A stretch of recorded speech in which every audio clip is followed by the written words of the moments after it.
Hi, this is Scott Garibay, and today we're going to talk about Star Trek Adventures, Modiphius 2d20, Warp Onyx Campaign, The Tales of Security Lieutenant Archibald, and today we're going to get into the end of the campaign. All right, so Archibald foils the plot of the female entity that Diplomacy Officer Vatha was attempting to get Archibald to go through the ion storm, piloted by Mayweather, because he's the only one who can breach the ion storm at this point. His piloting skills were so high. So she wanted to take Archibald through the ion storm so that they could go through a spatial temporal rift, right? And that spatial temporal rift would take them to dun dun dun Counselor Deanna Troi of the Enterprise 1701, I believe it's D, right?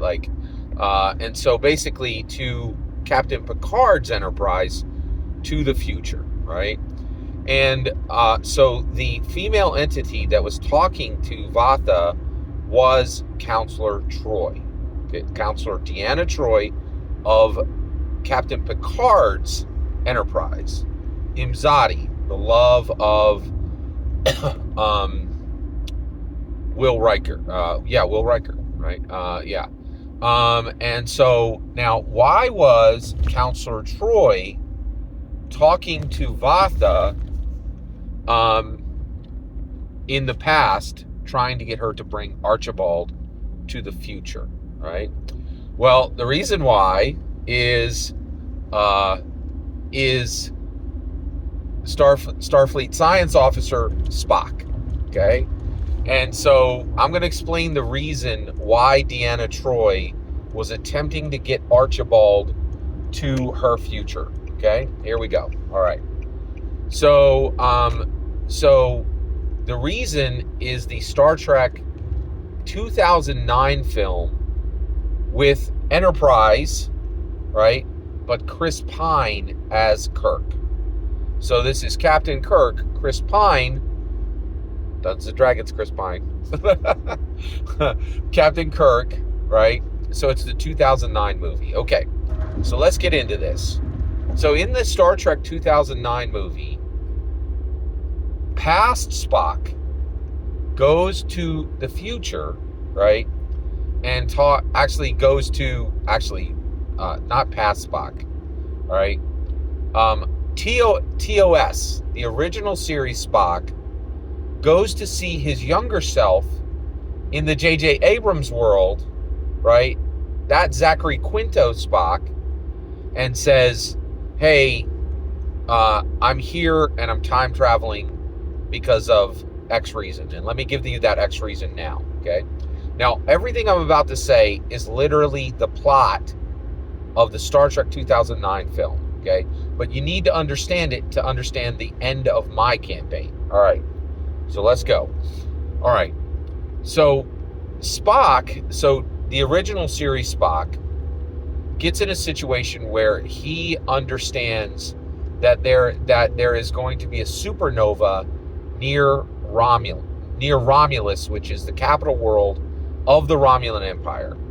He does the math and he figures this out, and he goes to Romulus, the High Council on Romulus, the Romulan leaders, and says, listen, I need to use red matter, right, to stop this supernova, or this supernova is going to destroy an entire galaxy, right? Your world and a whole bunch of worlds are going to die, right?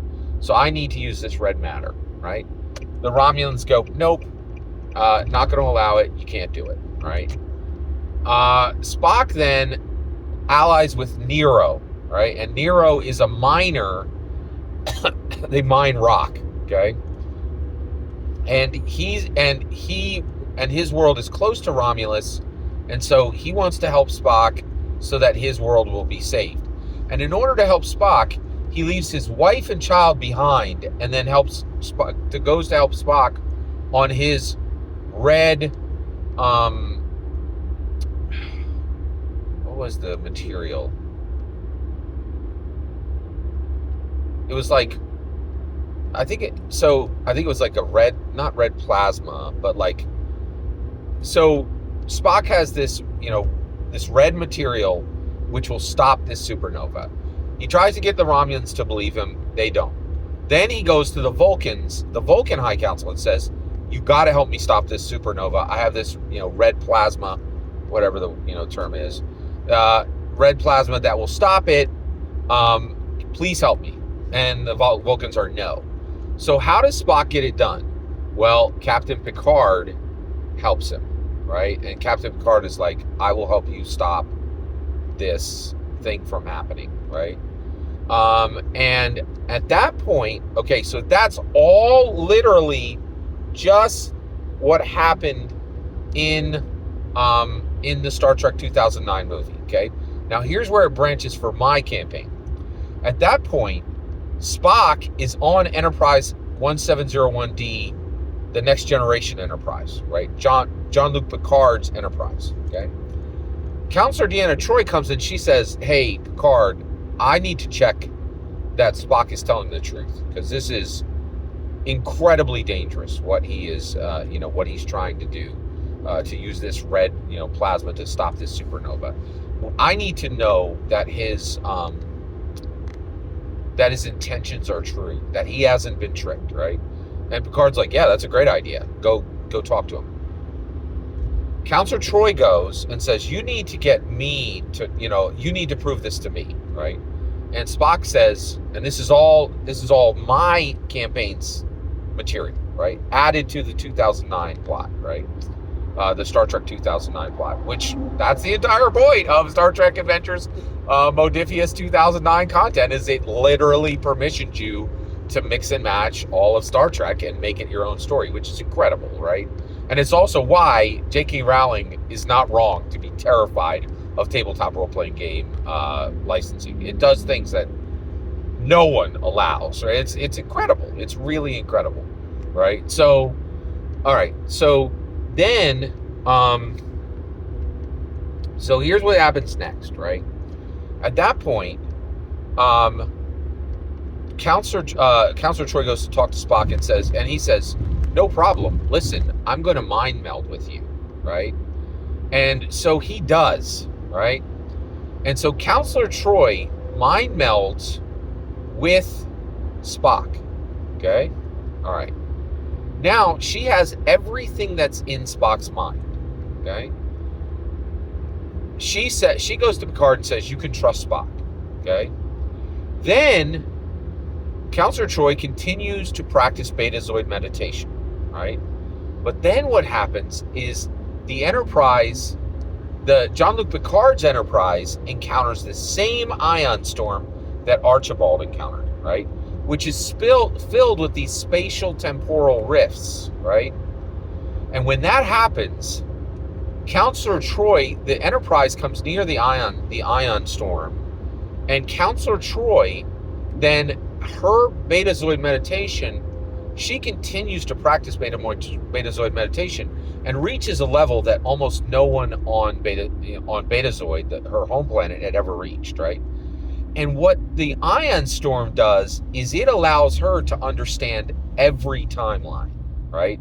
So now she unlocks everything in Spock's mind, right? And she realizes that Spock has been on multiple timelines and has time traveled multiple times, right? And she also realizes that Spock did not just use the jellyfish, right? Now the jellyfish is specifically this ship that Spock had in the 2009 Star Trek, okay? And it's a time traveling ship, all right? And so basically at that point, she realizes that Spock used the jellyfish to survey literally the entirety of every year from the Enterprise NX-01 all the way up to Jean-Luc Picard's Enterprise, right? And so she now knows everything. She knows every path and every minute of Starfleet history, because Counselor Troi does. She realizes what she has in her brain. she goes to Data and says, I have all this information in my brain. I need, oh, by the way, I skipped a part there. One really cool fact from the, I thought this was a really cool factoid from the Enterprise 2009, Star Trek 2009 film. That jellyfish ship was built by Geordi LaForge. That's wild. I did not know that. And I learned a ton more about Star Trek, and I already knew a lot about Star Trek, but the Star Trek, one of the great things about Star Trek, honestly, you can't even be a fan of Star Trek until you've tried the Star Trek Adventures Modiphius 2d20 system. Because it will, like, if you're a fan, it acts as a multiplier, right? Like, it gets you deeper in and allows you to see what Gene Roddenberry did at a much, much deeper level, which is incredible, right? So, really astounding, just phenomenal material, right? I was blown away by this. All right. Oh, excuse me. All right, so here we go. So, at this point, Counselor Deanna Troi works with Data, and Data analyzes her dreams, right? While she's sleeping. Does this for about 3 months.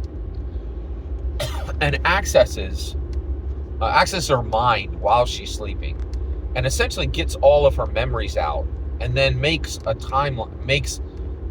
computer composite of the past, present, and future. Actually, of the past and present of Starfleet on multiple timelines, which Spock has been involved in. And Data finds from Counselor Troi's Betazoid meditation mind and her mind meld with Spock, finds the Archibald. And by the way, the J.J. Abrams Star Trek is in what's called the Kelvin timeline. Okay, Spock, actually, Data in Counselor Troi's mind finds the Archibald timeline, the timeline where Security Lieutenant Archibald permanently, dramatically, dynamically changes Starfleet history. So much change that Deanna Troi's that Jean-Luc Picard's Enterprise with Deanna Troi, Will Riker, Will Wheaton, all of it, right? Like, it's truly incredible. Wesley Crusher, Wesley Crusher, all Data, Geordi LaForge, right? Doesn't even exist. And here's why. Okay, get this. Listen to this. Counselor Deanna Troi wanted to remove Archibald from his own timeline. And the reason why is Archibald, unbeknownst to Archibald himself and Rathmore, is literally the Alexander Great of starship combat. Security crewman Norvin's idea to find cloak Romulan ships works, and it's deployed by the U.S. And when if Archibald is not taken to the future, which he was not, because Vatha's plan was foiled, Counselor Deanna Troi's plan was foiled, right? So Archibald remains in his own timeline, and what that means is he takes Rathmore's request to become captain of the USS Wraith, and he defeats the entire Romulan Empire, destroying 99% of all Romulans in existence, and taking every single inch of the Romulan Empire as Earth Starfleet territory.